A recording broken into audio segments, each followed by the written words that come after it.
So at first I thought zero cycling with Don Heng, the 4-star version, was going to be tough, right? Because of all of the trash essentially that's on the sides. But luckily they don't have revive like the last MOC, and there's a certain method I guess you can use that kind of guarantees it, right? Although it does require some interesting builds, like for example, on Tingyun, this beautiful fox here, I've got her on HP boots, right? It's super odd. I never did that before, right? But for some reason, having her slow actually gives Don Heng one turn of benediction. That's essentially much more valuable than having that first turn be wasted, right? Because if you use Bronya with a DPS and you get 4 turns, 1 turn of that benediction is going to go to waste. And usually Tingyun's fast. I usually have her about 160. But her thing is that her skill gives her the speed boost that she needs, that you can actually use her on HP boots. So it's just something to think about for the future. It's really interesting. Anyways, so we're going to apply benediction, boost up Don Heng, and then defense shred everybody. Now, because of the talent, our defense is like through the roof. It's probably 70 something, although I'm not really sure about that. Anyways, since it's slowed, our ult is going to do massive damage, so we'll just take that out in one shot, and then basic to start chipping away. Now, we want to make sure we don't kill the side guys. Well, we just need to make sure one stays alive. That way we can build 1 extra skill point. Now, the extra defense shred doesn't really matter because we're going to skill into this guy with the wind pen, res pen, and it's going to die for sure. And then this is where essentially we ult. Now, this is where his eidolons come in. I forgot if it's 2 or 4 or 6 or whatever it is. But the point is that that's going to give us an extra turn to make sure that we can build up 1 extra skill point for this wave. Now, as long as Bronya can survive a hit here, so it's fine. We're just going to wait, make sure that we apply the defense shred at the last possible moment, just so we can get 1 extra turn, because we're not going to be slowing that 4-legged thing. Now, this is essentially just 1 skill dump just to deal as much damage as possible, because this is where the real damage is coming in, right? We're going to boost Don Heng, and right now, because he has the res pen, it just does so much damage, especially at level 11. It's like 37.2%, I believe, or something, right? It just does. It's a really incredible buff. The res pen. It's in a completely different category. It's like a damage multiplier. It's like a damage increase. It's like a vulnerability, right? It increases your damage really nicely.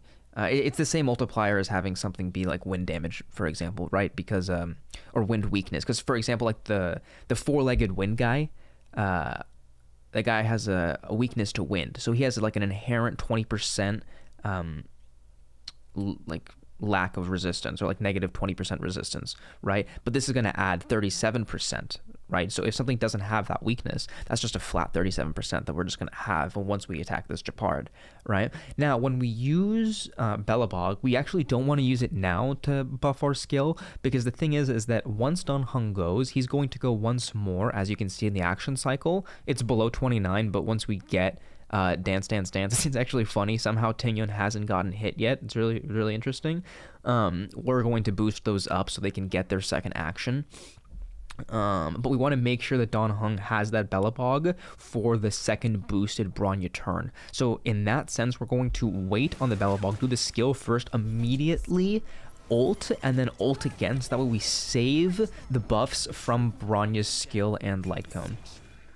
And this doesn't have to kill. We actually don't want it to kill, because that extra turn screws up our buffs, right? And now this barrier is completely useless, because now we're just going to ult, give our 50% damage bonus that now Don Heng's going to have for the rest of the fight. Okay, just basic attack with 3%. That 3% was very important, because now this skill essentially has to kill, right? Beautiful. And once that's dead, the little guy dies, and now it's just up to this. So we break down that barrier with Pela, boost her up again. Now it's very important, because that buffer turn essentially makes it so with his I forgot what eidolon, but he's going to be able to re-get that res pen just after one turn, right? So now rebuffed again with Bronya, has the res pen, right? Has essentially every buff I think I have, actually, right? So he's at 76% crit rate, 251 crit damage, has the res pen, has the damage buffs, has benediction, has Tingyun's ult, right? Pela's ult is on the enemy plus resolution, and plus Bellabog, of course, right? So it's every single buff, including Don Heng's own buff, right, with the res pen. It's every single buff to kill this guy in one skill and ult, hopefully, right? That is the ideal. And 99, pair that up with an ult, a super high multiplier because it's slowed. Beautiful, 198, and that is the 0 cycle with Don Heng 4-star. For the builds, we've got Don Heng here. He is naturally 76 over 186. No speed invested into him whatsoever, and he is on that R5 cruising, right? The Herder Light Cone. It's actually very interesting because this 16% that you get when the enemies are less than half HP makes up for the fact that you don't get it when Don Heng gains his 12% crit rate when enemies are above 50% HP, right? So essentially you're always between 12 and 16% extra crit rate on top of his 76. So he's always 88 to 92% crit rate. It's really, really nice. And his traces are essentially maxed. It's just that res pen that once you have it already boosted up, it's just like a 1.2% increase or something like that, and it's not really necessary. Now he is on the quantum set. I essentially, I'll be honest, all my things are so bad. All my sets are so bad. The only set I have that's good is my quantum set. So this quantum set just finds its way on everybody, even if the enemies don't have quantum weakness, right? And beautiful. I like that piece a lot. This is the only piece that I have that never missed. I love these boots. Beautiful. Okay, cool. Sal Soto and E6, and let's go on to Tingyun. Tingyun is on Dance. If that's S2, that'd be really, really nice. But this is the good part, right? Passerby. Actually, Pale's on Passerby too. I don't know if you noticed. I didn't mention it, but I started the fight with 5 skill points. Extremely necessary. I started with originally trying to do it with 3.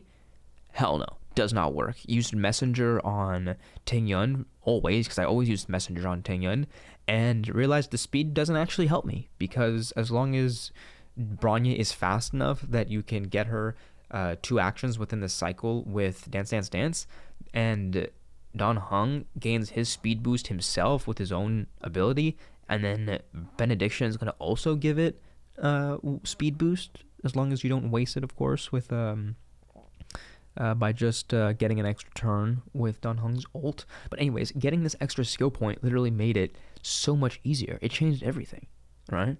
It was really, really nice. Anyways, beautiful.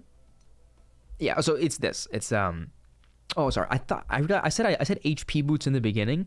So it's on attack boots. Now, I'm pretty sure I'm already at the point of diminishing returns, or not diminishing returns. I've capped out the attack boost that Tingyun can give. Now, the reason it's on attack boots is just literally so it can get 1 extra % against Japard in that second wave. Because if you go back and look, it was like to the percent dead.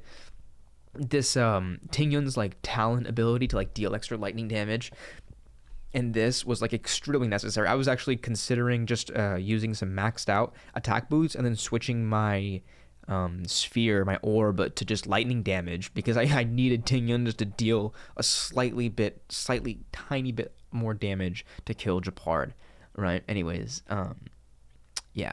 So I guess that's the story behind the attack boots. And because I just don't have passerby boots that are it was really interesting. I just don't have two speed passerby boots. The other ones on Pela, and somehow this led me to having a slow Tingyun, which is actually genius, because then you can have Don Heng go once before Tingyun, so then you get that attack boost on the very final attack, which I actually don't even think was possible before this happened. So it is interesting. Anyway, yeah, attack and energy regen. Okay, perfect. Yeah, E2, right? I mean, once she gets E4, she's going to get that attack boost, and when she gets E6, there's actually one interesting thing I realized about Tingyun and Don Heng.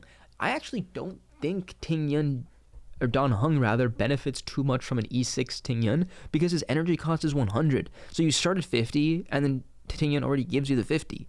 And in most cases, I'm trying to think if in the middle of battle 10 would help. I don't think so, because I mean, I guess possibly, right? Because you'd start with 5, then you'd go to 65, and then one skill would give you 35, so then you'd still need a kill. So then if you got a kill, and if you had benediction anyways, then that would just be 15, 45 plus the 5, and then 50 makes it 100. So honestly, yeah, you don't, E6 tingyun is completely unnecessary with Dan Heng, which is really, really nice.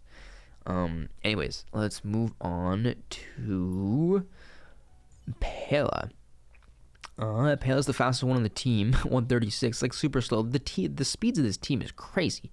But it works. It works. On resolution, of course, I don't like tutorial on Pela.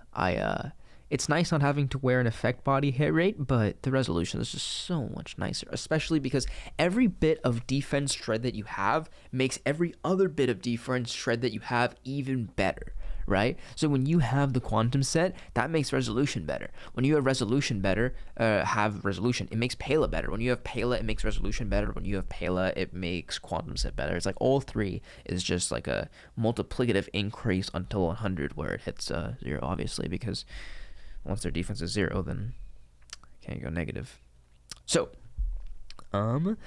let's move on to her relics. Also passerby, just like I said. Essentially, it's the exact same thing as tingyun. There's no difference. It's, yeah. Okay, and E5. Yeah. Yeah, that damage on Pela doesn't really matter. Anyway, so for Bronya, she is on Pastor in the future. Once I get 600, I will probably use it. Like, that extra skill point is probably the reason why I actually don't, why I had to use Passerby, because that extra skill point really, really helps. But you do get 2 extra % with Pastor in the future, and I guess most people could use Pastor in the future instead. So, I mean, this is like a free-to-play team, essentially. I mean, I'm trying to think. The eidolons on the characters, you don't need Pela's eidolons. Tingyun's, I don't even have Tingyun's eidolons. I have no Bronya eidolons. Only the Herder Shop light cone. So the only gotcha light cones would be Dance Dance Dance, which is only S2, and Resolution, which is S3. Yeah. So, okay, so let's move on from Past in the Future. Beautiful, beautiful. So yeah, this is where Penacony is how I make some things work without Bronya's light cone, right? That extra 5% energy helps in some certain circumstances. Although I'll be honest, in this run I only used Bronya's ult once. So now that I think about it, Penacony is actually did nothing. That was a waste of one self-modeling resin I made just for this specific run. Okay, too bad. It's good for the future, I guess. Yeah, but just a 2-piece HP just to be bulky, and yeah, literally just anything. Does not matter. And Eidolon 0. Anyways, that is the end of the run. Oh, I guess it was 125 speed too, right? Because when Dan Heng gets sped up by either his own abilities or Benediction's speed boost after using his ult, he always surpasses Bronya. And if you have a slow Tingyun, which I do, right? Bronya is 126, Tingyun is 129. Dan Heng actually outspeeds Tingyun in the very beginning of this cycle, as long as he keeps the speed boost that he gains from the last 2 attacks of the first wave. Okay, so once that happens, you essentially get to waste Dan Heng's attack while also building up the energy, which is the most important. That's why you need to make sure that enemy stays alive at the very end, so that way you can actually still get that extra kill, right, and get that extra damage, right? But at the end of the day, that is Dan Heng 4-star. I'm so happy it's finally over. Thanks for watching if you got this far. I've got Welt next. That's a pain. Welt is tough, but I will get there. His traces are all 8, but it doesn't matter. Anyways, thanks for watching. Please subscribe, like, comment, and adios.